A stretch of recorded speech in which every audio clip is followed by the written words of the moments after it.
Hi అండి అందరికీ. మనకైతే ఒక పాల డైరీ ఉందండి. ఈవినింగ్ 6:30 కల్లా మనకి పాల డైరీ దగ్గరికి అయితే వచ్చేయాలి, ఎన్ని పనులు ఉన్నా ఆపేసి. ఇది వచ్చేసి మనకి హెరిటేజ్ హెచ్పిసి పాయింట్ అండి. ఇది కమిషన్ బేస్డ్ పాయింట్. మనకి ఈ మిషనరీ మొత్తం ఫుల్లీ ఆటోమేటెడ్ అండి, మొత్తం వాళ్ళే ఇచ్చారు.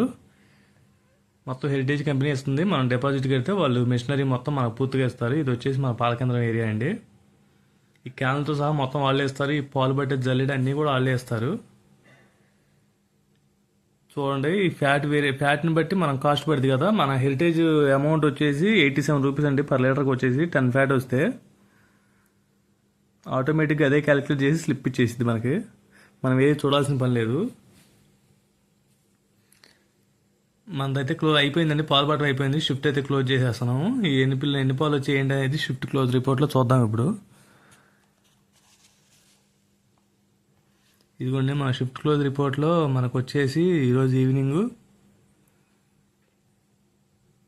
45 లీటర్స్ అయితే బఫెలో మిల్క్ వచ్చాయి. 5 లీటర్స్ వరకు కౌ మిల్క్ వచ్చాయి. మొత్తం 50 లీటర్స్ వచ్చాయి. ఈ 50 లీటర్స్కి వచ్చేసి మనకి 1 లీటర్కి 3 రూపీస్ వస్తాయండి. 3 రూపీస్ 150 లీటర్స్ అంటే 150 రూపీస్ అమౌంట్ వస్తాయి. ప్లస్ 1.5 లీటర్ మనకి శాంపిల్ మిల్క్ వస్తాయి దీంట్లోనే.